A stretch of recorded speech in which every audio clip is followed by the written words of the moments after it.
국민묘지에서 그 어느 백발이 선성한 한 분이 눈을 치감는데 눈물이 납니다. 그 주변에 가족들이 다 왔어요. 이제 아내도 있고 또 자녀도 손주 손녀도 함께 와서 묘지에서 아주 경건한 마음으로 참배를 드리는데 눈물들이 그렁그렁합니다. 이야기는 2차 세계대전 당시로 잠깐 올라가는데요. 그 라이언 형제들이 전쟁에 나간 거예요. 4형제인데 세 형제는 전쟁에서 전사를 하고 막내 하나만 살았습니다. 그때 정부에서 이래서는 안 되겠다. 홀어머니만 있는데 이 막내 아들마저도 전사한다면 이건 도리가 아니다. 그래서 특수임무를 부여해서 7명의 특공대가 라이언 일병 구하기를 들어갔습니다. 영화 제목 다 아셨죠? 예. 라이언 일병 구하기 그 스토리인데 특공대가 현장에 들어갔을 때 놀라웠던 것은 이 라이언 일병이 함께 떠나는 것을 거절합니다. 왜냐하면 마지막 전투를 치르고 가겠다는 거예요. 여기 우리 전우들이 있는데 지금 내가 빠져나가면 안 됩니다. 그래서 할 수 없이 특공대는 라이언 일병과 함께 작전을 수행을 합니다. 결국은 모두가 다 죽고 라이언 일병 한 명만 살아났습니다. 여러분 잘 아시는 그 스티븐 스필버그 감독이 라이언 일병 구하기를 만들었잖아요. 아주 그 시작이 국민묘지의 시작에서 마무리가 그 국민묘지에서 참배한 그 회상을 더듬는 그런 내용으로 줄거리는 끝이 납니다. 참 굉장히 인상적이었어요. 그런데 이것과 비교할 수 없는 사랑의 하나님, 그 하나님의 말씀을 좀 전하고 싶습니다. 여러분, 우리 주님께서는요, 이 땅에 오셔서 십자가를 지시고 우리의 모든 질고를 치유하시려고, 대신 영원한 생명을 우리에게 허락하시려고 아낌없는 사랑으로 우리에게 다가오셔서 그 자유와 모든 것들을 주셨지 않습니까?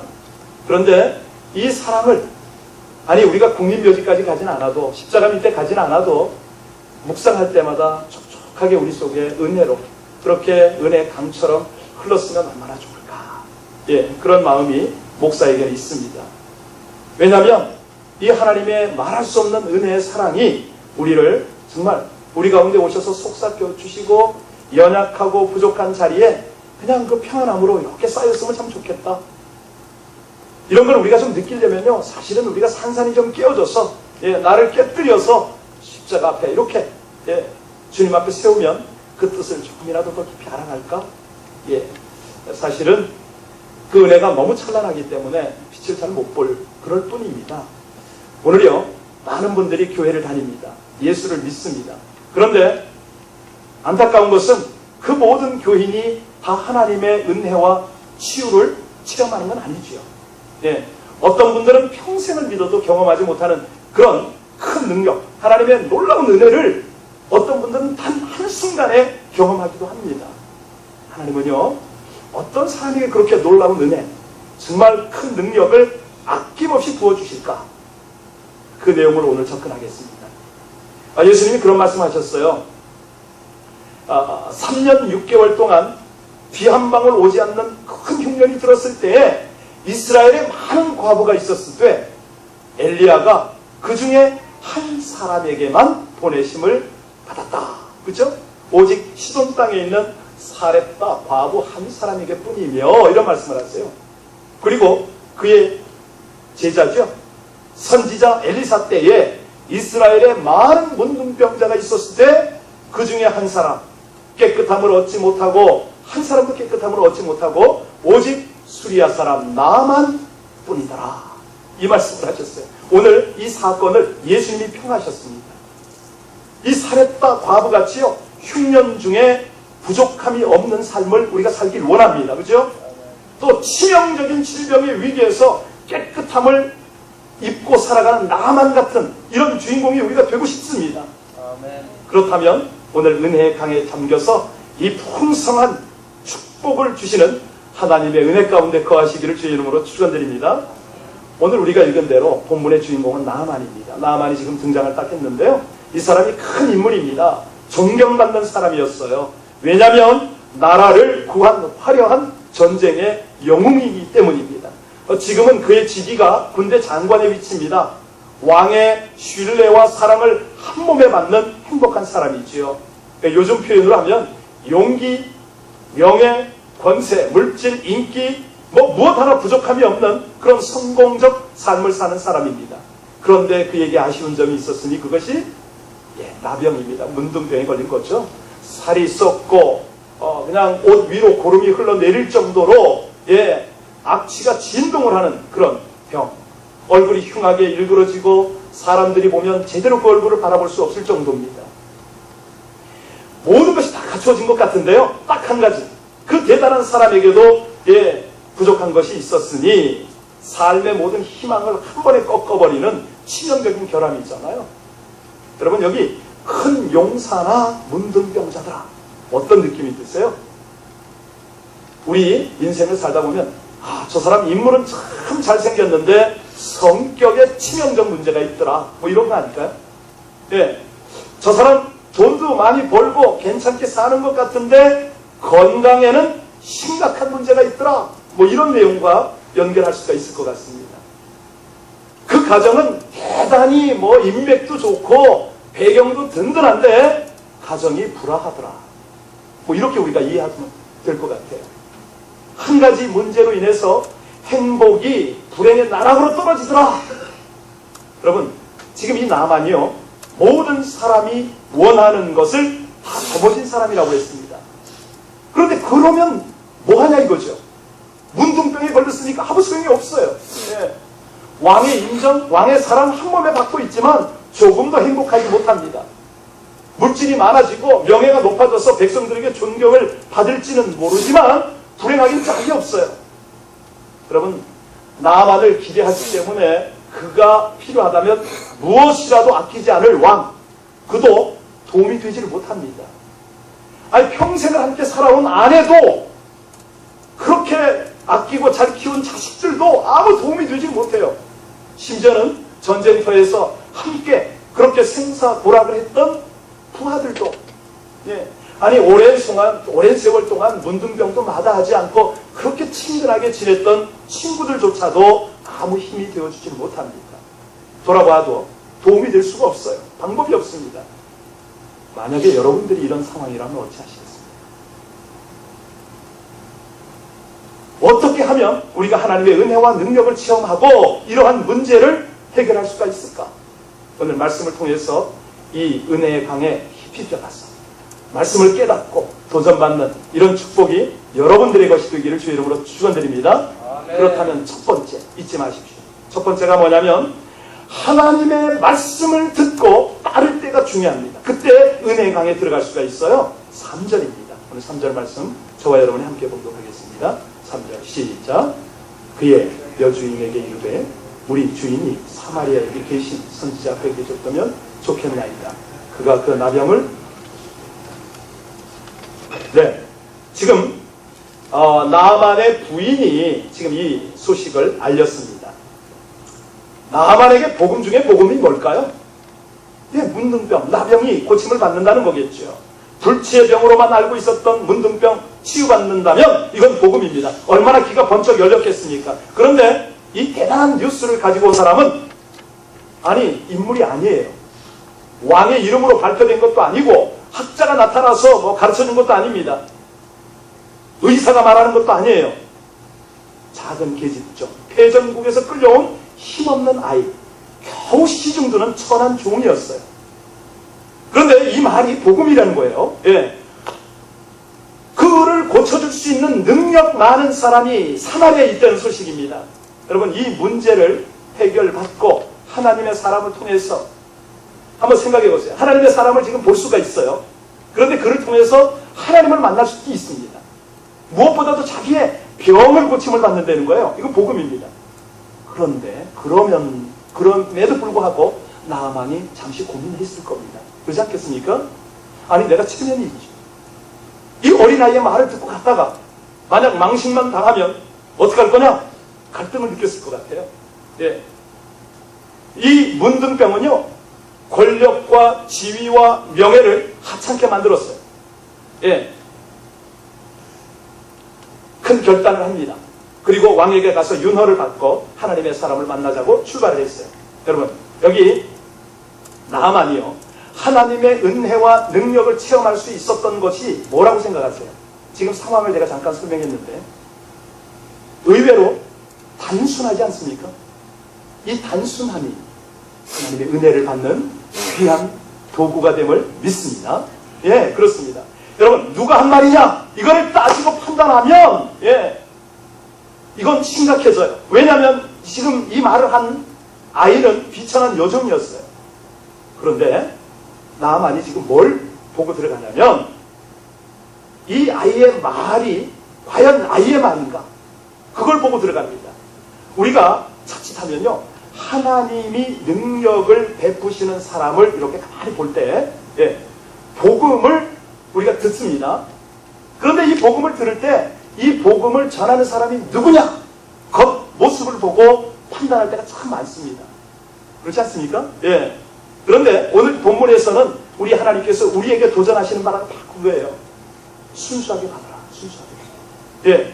그리고 그 말이 하나님의 음성이라고 느껴지면 곧 순수하게 반응을 하려는 것입니다.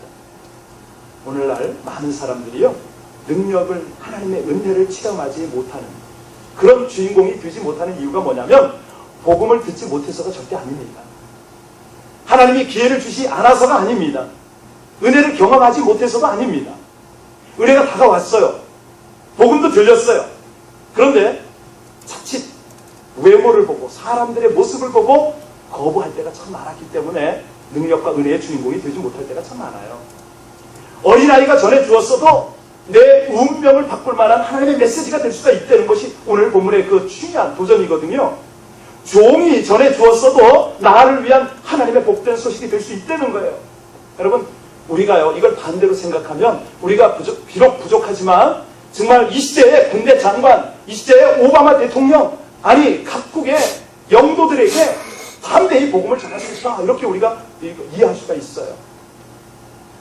어제 여러분들 우리 드럼 친 우리 박규태 집사님의 딸 만났거든요. 잠깐 만나서 얘기했는데 정말 충격을 받았어요. 걔가 올해, 참고로 말씀드립니다, 아직 3살이 안 됐어요. 2살 정도 넘었는데 30몇 개월 됐는데요. 이 아이가 아빠하고 둘이서 얘기하다가 아빠가 빨래를 했대요. 빨래를 해서 이렇게 옷걸이에 거니까, 빨래 건조대에 거니까 주은이가 뭐라고 그러냐면, 아빠가 이 빨래 했어? 그래서 아빠, 그래, 내가 했어. 그랬더니 가만히 있다가 뭐라고 그러냐면, 야, 우리 아빠 참 좋은 아빠다. 그러더래요. 2살짜리다. 네. 그리고 조금 있다가 자기 옷을 보더니, 아빠, 내 옷도 아빠가 빨았어. 그러더래. 그럼 아빠가 빨았지. 그랬더니, 야, 우리 아빠 정말 좋은 아빠네. 그러더래.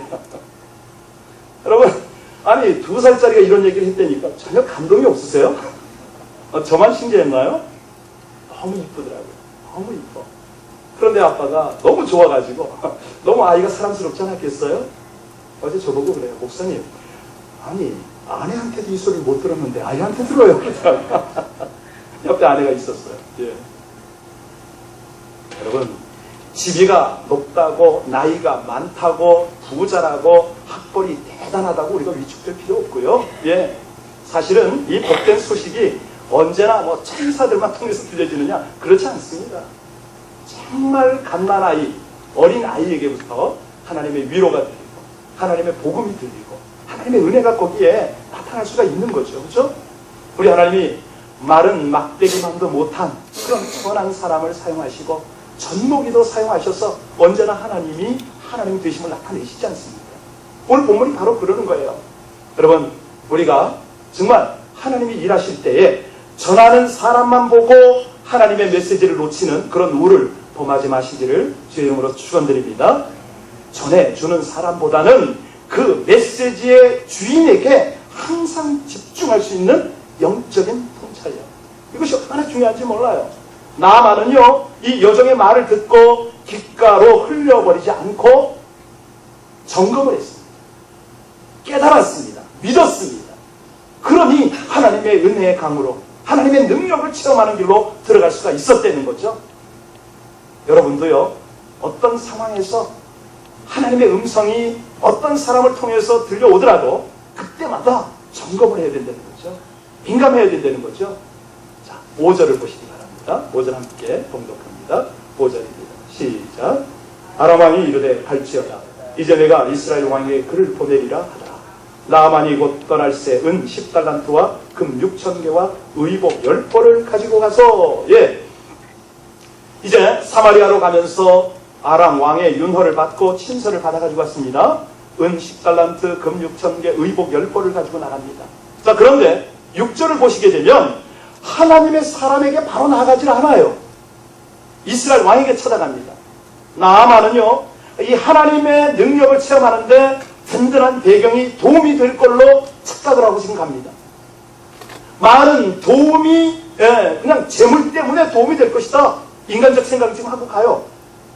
심지어는 나라와 이 국왕끼리 연줄이 되어지면 좀 쉽게 이런 일들을 경험할 줄로 알았어요. 그런데 결과는 뭡니까? 전혀 도움이 되질 않아요. 7절에 보실까요? 7절에 어떤 결과가 나옵니까? 7절 함께 보겠습니다. 시작. 이스라엘 왕이 그 입고 자기 옷을 찢으며 이르되 내가 사람을 죽이고 살리는 하나님이냐? 그가 어찌하여 사람을 내게로 보내 나의 나병을 고치라 하느냐? 너희는 깊이 생각하고 저 왕이 틈을 타서 나와 더불어 시비하려 하는 줄을 알라 하니라. 자, 전쟁을 벌이려는 빌미를 찾는 것을 오해했습니다. 낙담을 했어요. 여러분, 자, 우리 중에는 이렇게 나아만처럼 착각하는 사람이 없냐? 한번 점검해야 됩니다.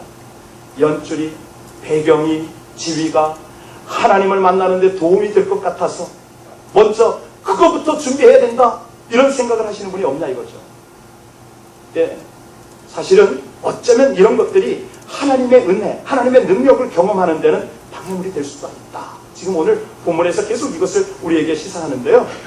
왜냐하면 나의 부족함을 깨닫고 하나님을 바라보는데 사람이 뭘 할 걸로 자꾸 착각을 하면요, 그 사람을 의지해요. 자꾸 그 사람을 돌아본다는 거예요. 엉뚱한 것만 계속 찾아다닌다는 거죠. 어리석은 것만 드러난다는 것입니다. 여러분, 저를 한번 따라서 할까요? 나만을 알고 보니 나만의 이야기구나. 이게 잘 못 알아듣죠, 그죠? 나만의 이야기입니다.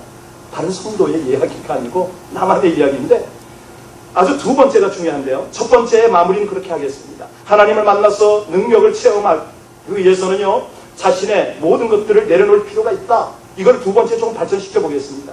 11절이 그 핵심인데요. 자신의 생각을, 고정관념을 내려놓아야 이 은혜의 강물 속에 들어간다는 거예요. 은혜의 강 속에서 체험을 한다는 거죠. 우리 11절 함께 봉독하겠습니다. 시작. 나아만이 노하여 물러가며 이르되 내 생각에는 그가 내게로 나와서 그의 하나님 여호와의 이름을 부르고 그의 손을 내 부위 위에 흔들어 나병을 고칠까 하였도다. 여러분, 이 나아만이요, 사실 지엄한 아람 왕의 친서를 가지고 전해서 기다렸지만은 이스라엘 왕의 지금 상태가 어떻습니까? 수십만 가득해요. 전혀 도움을 주질 못해요. 이 나아만은요, 하나님의 능력을, 은혜를 기대하고 왔는데 반해서 자기 나라에 있는 그 하나님의 사람, 그 선지를 찾을 생각은 않고 오히려 침략의 빌미를 얻으려는 전략이다, 뭐 이런 생각을 하면서 비통에 빠져있는 이스라엘 왕입니다. 사실 답답해요. 그런데 더 답답한 건 나아만입니다. 어떻게 할 수가 없어요. 그랬는데 사실 하나님의 역사는 어디에서 일어나고 있었습니까? 8절을 가만히 보시면요, 하나님의 사람 엘리사는 왕에게 사람을 보냅니다. 그리고 뭐라고 전달하냐면, 하나님이 이스라엘에 계시는 것을 내가 보여주겠다. 그러하오니 왕이여 나아만을 나에게 보내십시오. 이 말을 해요. 자, 그 반응이 뭐냐면, 나아만이 말들과 병거들과 수많은 시종들을 거느리고 엘리사의 집 문 앞에 섰잖아요. 근데 충격은 이 엘리사가 마중을 나오질 않는 거예요. 사람을 보내가지고 한마디 합니다. 너는 가서 요단강물에 몸을 7번 씻으라. 내 살이 깨끗해질 것이다. 말만 전하는 겁니다. 기가 막히고 화가 날 노릇 아닙니까? 아니, 분이 폭발이 돼요. 그래서 돌아서서 가려고 합니다. 여러분, 왜 나아만이 이처럼 화가 났을까요? 왜 은혜를 목전 앞에 두고 포기하고 돌아가려고 그럴까요? 그것이 바로 나만의 생각이기 때문입니다. 나아만의 생각이 아니고 나만의 생각이 바로 이걸 방해합니다. 11절을 우리가 읽었어요. 나아만이 뭐라고 했냐면, 내 생각에는 저가 내게로 나서서 그 하나님 여호와의 이름을 부르고 내 당처 위에 손을 흔들어서 문득병을 고칠까 하였노라. 이 환상을 품고 왔잖아요. 내가 비록 문둥병에 걸렸지만 강대국 시리아 그곳의 장관인데 특별히 예를 갖추고 나를 맞으러 나와야 될 거 아니냐, 이 환상을 가지고 왔지 않습니까?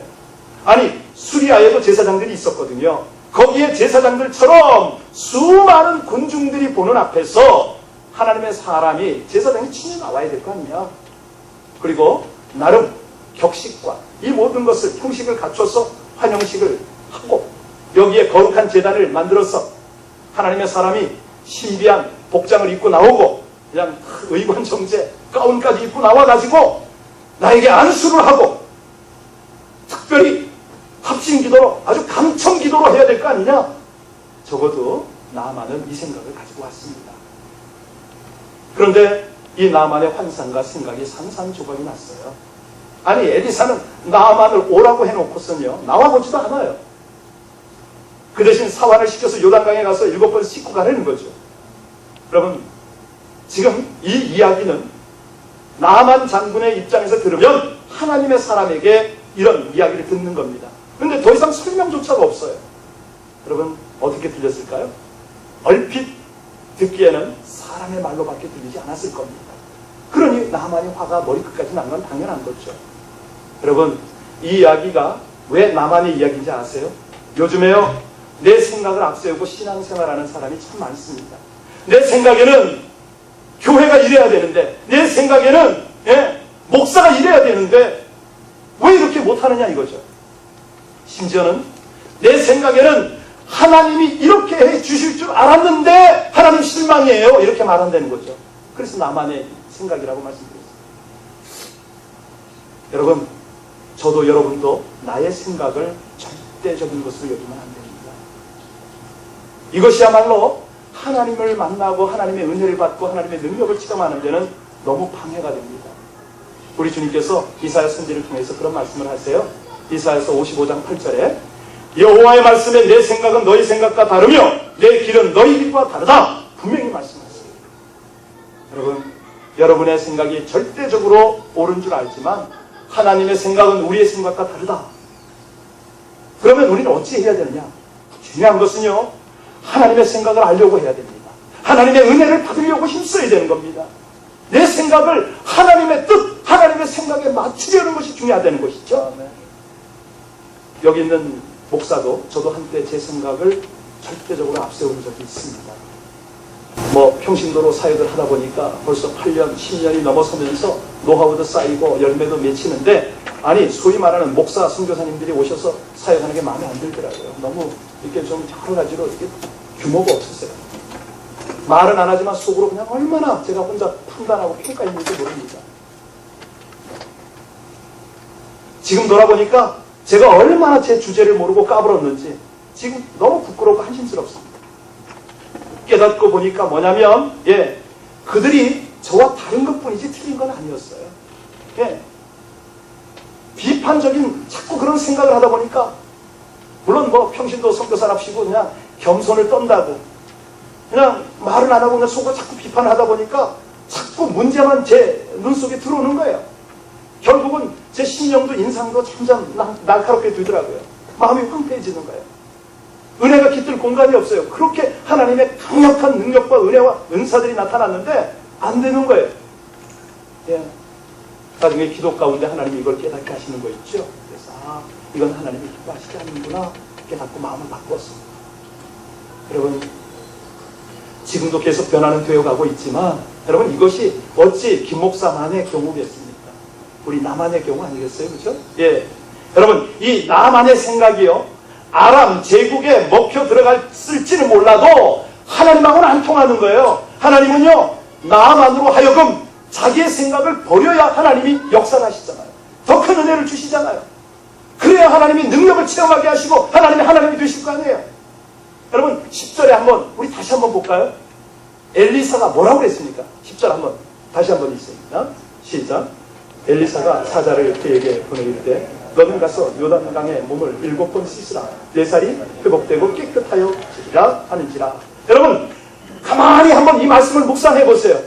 아니 정말 이게 화가 날 이야기입니까? 요단 가서 몸을 씻기만 하면 나올 수 있다는데 왜 화를 냅니까? 그렇잖아요. 이거보다 더 쉬운 일이 어디 있어요? 예를 들어서 당신은 병 낫기 위해서 이 한약을 3개월은 먹어야 합니다. 아이고 뭐 먹고 보통 일이 아니잖아요. 요즘 같은 말로는 당신은 이 병을 치유하기 위해서 꼭 레이저 수술을 받아야 되는데 뭐 심지어는 어떻게 해야 됩니까? 당신은 이 약을 먹어야 되는데 뭐 방사선 치료까지 받아야 됩니다. 그러면 위장병 나잖아요. 머리 다 뽑히잖아요. 그렇죠? 예. 지금 오늘 엘리사는 아주 간단한 처방을 줬어요. 무슨 처방이었습니까? 은혜의 강물 속에 들어가라는 거예요. 몸만 담궜다 일어나면 된다는 거예요. 그런데 왜 화가 나냐 이거예요 지금. 예. 이것은 이유가 있습니다. 그는 하나님을 바라보기보다는 사람을 의식하고 있었기 때문이에요. 자존심이 상했습니다. 충분한 대접을 못 받았다는 거예요. 여기서 화를 냅니다. 여러분 이게 왜 나만의 이야기인지 아세요? 나만의 이야기에 되는 이유를 설명하겠습니다. 오늘날 LA 오니까 저는 충격을 받고 있어요. 선교지에서 목회를 했는데 거기서도 뭐 한인교회 했지 않습니까? 거기서 한 2년 만에 성도가 300명이 넘어졌어요. 그런데 유동이 이렇게 안 돼요. 굉장히 응집력이 강합니다. 그런데 LA 와서 너무 많은 사람들이 자꾸 너무 쉽게 옮겨다녀요. 왜 그럴까? 여기에 큰 이유가 있습니다. 뭐냐면 나를 알아주지 않는다는 거죠. 네. 내 뜻대로 움직여주지 않는다는 거예요. 내가 억지로 참고 교회에 남아있어도 그 마음을 버리지 못하면 언제까지나 하나님의 은혜와 능력을 맛볼 수가 없습니다. 기적의 주인공이 될 수는 없어요. 더 심하게 표현하면 초라한 신앙인으로 남을 수밖에 없습니다. 여러분 하나님이 뭘 원하냐면 이런 생각을 내려놓고 하나님의 뜻에 순종하기를 원하시는 거예요. 예. 우리 하나님이 주고 싶은 것은 우리 분량, 우리 수준의 은혜가 아니고 아예 하나님의 은혜의 강물에 우리가 잠기는 걸 지금 원하시는 거예요. 이 은혜가 여러분에게 넘치기를 주의 이름으로 축원드립니다. 여러분 은혜를 받고 싶지 않습니까? 그럼 어떡하라고요? 내 생각을 내려놓으래요. 능력을 많이 체험하고 싶습니까? 고집을 내려놓으시길 바랍니다. 네. 문제를 해결받고 싶으십니까? 하나님께서는 이렇게만 역사하신다는 그런 선입견을 내려놓으라는 것이죠. 네. 우리 주님께서 이 모범을 참 잘 보여주셨는데요. 겟세마네 동산에서 그렇게 땀이 핏방울 되도록 기도하시면서 결론이 뭐였습니까? 아버지 내 뜻대로 마옵시고 그겁니다. 여러분 하나님의 뜻이 무엇이고 하나님의 은혜가 어디 있는지 알려고 힘쓰시기를 주의 이름으로 축원드립니다. 내 뜻을 하나님 뜻에 맞추는 거예요. 그때 하나님의 은혜 강물이 넘치게 될 것입니다. 마지막 세 번째는 14절이 오늘 키워드. 우리 14절 함께 보도록 하겠습니다. 시작. 나아만이 이에 내려가서 하나님의 사람의 말대로 요단강에 7번 몸을 잠그니 그의 살이 어린아이의 살같이 회복되어 깨끗하게. 나아만이 요단강에 이르렀습니다. 그리고 몸을 씻기 위해서 물에 들어갑니다. 여러분 물에 들어가기 전에 우리가 해야 할 일이 뭐죠? 준비운동? 다 필요한데 그보다 더 필요한 것은 먼저 옷을 옷을 벗어야 되겠죠. 여러분 그가 지금 화려한 갑옷을 벗고 있는 걸 상상으로 보시기 바랍니다. 값비싼 옷을 지금 벗고 있어요. 군장, 계급장 다 끼고 있어요. 지금 보석으로 치민 꾸민 이 투구 다 내려놓고 있어요. 그것도 누구 앞에서? 부하 앞에서. 네. 아니 그 진물이 흐르는 문둥병 환부를 지금 다 보이고 있는 거예요. 다. 상상을 한번 해보세요. 사람들 앞에 많이 부끄러웠을 겁니다. 예. 그런데 사람들 앞에 부끄러울 때, 사람들 앞에 울 때, 그때가 어떤 때인지 아세요? 하나님 앞에 진지할 때임을 믿으시기 바랍니다. 그렇잖아요. 예. 그때가 바로 하나님 앞에 겸손할 때입니다. 그때가 바로 자신의 참모습을 드러낼 때입니다. 그렇지 않습니까? 아니 자기 스스로가 자신을 진짜 나만 문둥병 든 자기를 지금 바라볼 수가 있었어요. 사실 요단 강물 속에 들어가는 나아만은 더 이상 공을 세운 장군 아닙니다. 권세 높은 수리아 장관도 아닙니다. 오직 하나님 앞에 은혜를 구하는, 하나님의 고침을 구하는 불쌍한 문둥병자일 뿐입니다. 여러분, 이것이 은혜 받는 비결인 거 아시죠? 이것이 응답받는 비결인 거 아시죠? 아멘. 오직 하나님 앞에 은혜를 구하는 불쌍한 문둥병자들 되시기를 주의 이름으로 축원합니다. 아멘. 그리 하셔야 됩니다. 그리 하셔야 됩니다. 예. 하나님의 은혜와 능력을 체험하기 위해서는 옷뿐만 아닙니다. 나에게 내가 오늘까지 감추었고 이제까지 두르고 있던 모든 허영의 껍질을 벗어야 됩니다. 예. 그랬더니 알몸으로 나오는 나만을 하나님이 외면하지 않으세요. 그를 긍휼히 여기시고 은혜를 주세요. 깨끗하게 치료하세요. 살이 터지고 일그러지고 고름이 줄줄 흐르던 그 환부를 깨끗하게 고치는 거예요. 문둥병이 떠나가는 거죠. 완전히 새로운 삶이 그 앞에 펼쳐지는 겁니다. 여러분, 가난한 마음으로 순종으로 들어간 그 강물이 바로 은혜의 강이 되는 것을 믿으시길 바랍니다. 우리 하나님이요, 다른 방법으로 얼마든지 그를 치료하실 수가 있으세요. 그렇지 않습니까? 예. 예를 들어서 엘리사가 안수기도 하면 깨끗하게 치료하실 수 있거든요. 우리 예수님이 그러셨지 않습니까? 예. 아니, 구약 선지들처럼 기름 부음을 거기에 허락하실 수 있지 않습니까? 기름 부어도 돼요. 예. 더 분명하게 하나님이 말씀으로만 깨끗하게 하실 수도 있어요. 그런데 성경에 수많은 문둥병자를 그렇게 고치셨는데 왜 유일하게 나하만에게만 요단강에 가서 씻으라고 그랬을까요? 그가 누구보다 교만할 수가 있었기 때문이죠. 그렇지 않습니까? 네. 지위도 높았습니다. 오랜 세월 동안 모든 사람을 부렸어요. 그에게는 사람을 내려다보는 게 습관이 되어 있었습니다. 그렇지 않습니까? 비록 문둥병에 걸렸을지라도 화려한 옷으로 얼마든지 감출 수가 있습니다. 그리고 은폐하려고 몸부림쳤을 겁니다. 여러분, 이 은혜의 강물에 들어가는 방법을 하나님이 분명히 알려주십니다.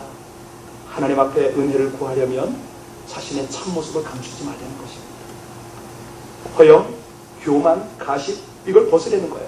그냥 벌거벗은 모습 있는 그대로를 다 보여드려야 된다는 거예요. 왜? 하나님이 몰라서 그럴까요? 아니에요.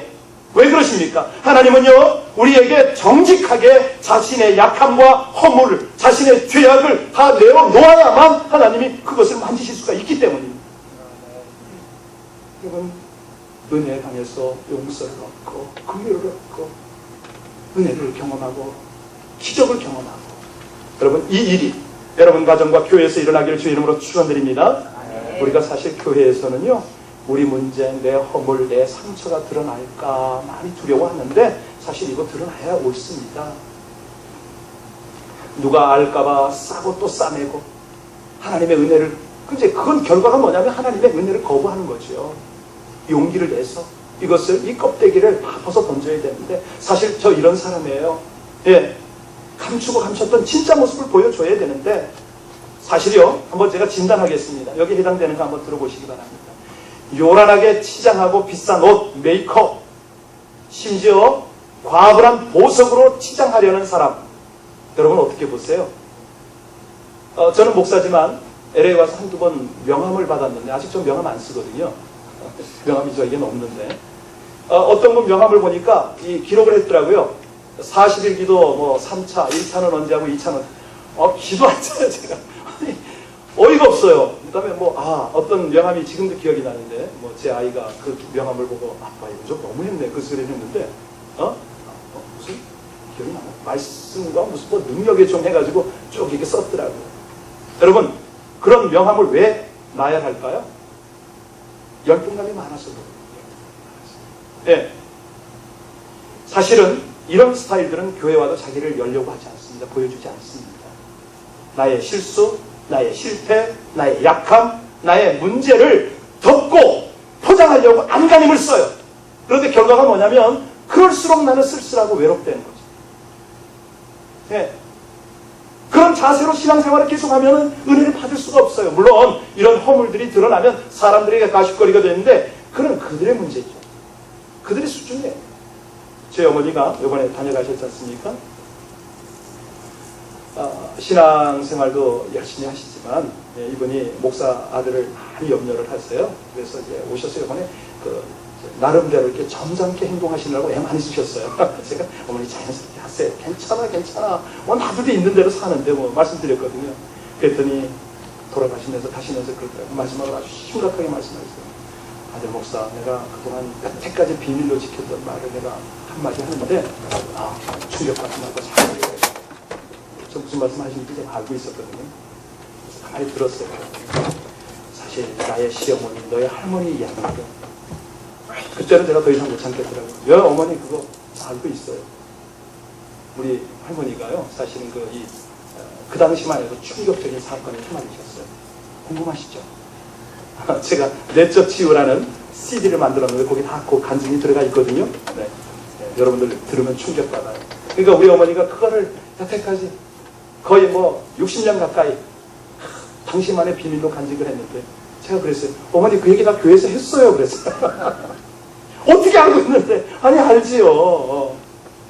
실망하실까봐 기도하다가 알게 됐다고 말씀드렸고 그 얘기 다 했다고 그랬어요. 그 다음에 제 어머니가 마음이 그렇게 편해지는 느꼈어요. 아무것도 아니에요 사실은.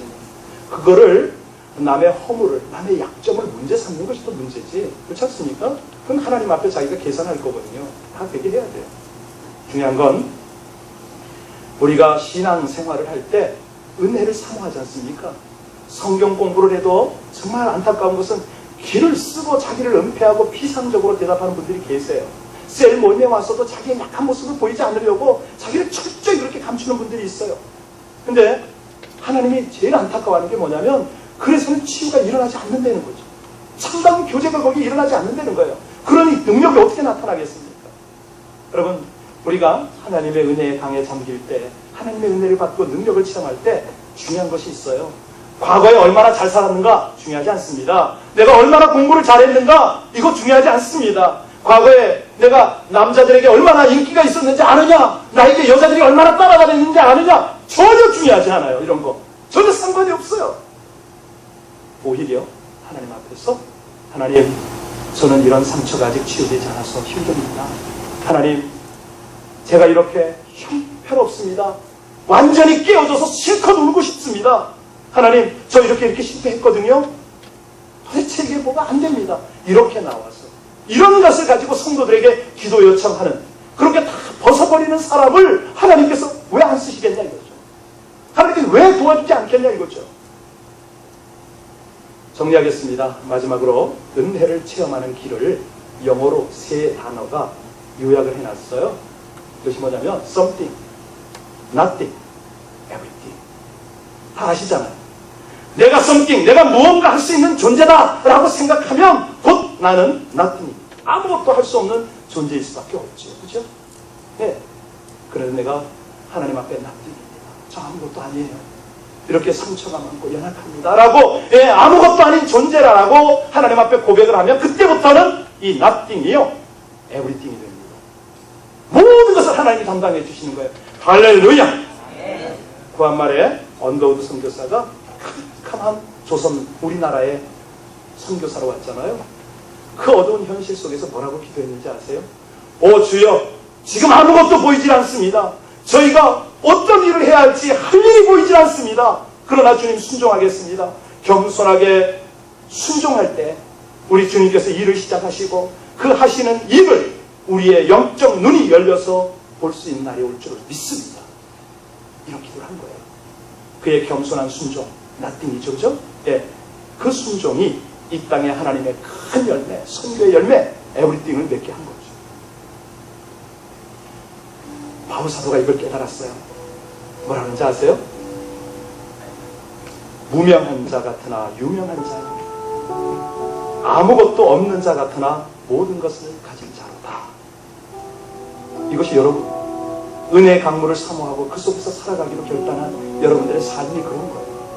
믿으십니까? 아멘. 오늘 말씀 생각하고 한번 기도할까요? 함께 머리를 숙이겠습니다. 우리 하나님의 은혜는 태평양보다도 넓습니다. 우리가 감히 예측할 수가 없습니다. 이 큰 은혜의 강에 하나님이 우리를 초청하십니다. 거기에 잠기어서 은혜도 누리고 마음껏 헤엄치려는 거죠. 거기에서 변화도 받고 성숙도 하고 능력을 따라 살아가려는 것입니다. 하나님, 이제 세상 가운데 영적 민감성을 발휘하게 하여 주옵소서. 하나님의 말씀을 듣고 깨닫게 되면 곧장 이유, 조건 따지지 않고 순종할 수 있도록 저를 이끌어 주옵소서. 무엇보다 제 생각을 내려놓고 하나님의 뜻을 구하게 하여 주옵소서. 그 하나님의 뜻 앞에는 겸손함과 순종으로 하나님을 온전히 누리게 하여 주옵소서. 우리 함께 바로 이 세 가지 기도 제목을 가지고 하나님 앞에 감사하고 회개하고 결단하고 간구하는 기도로 간절히 기도하시겠습니다.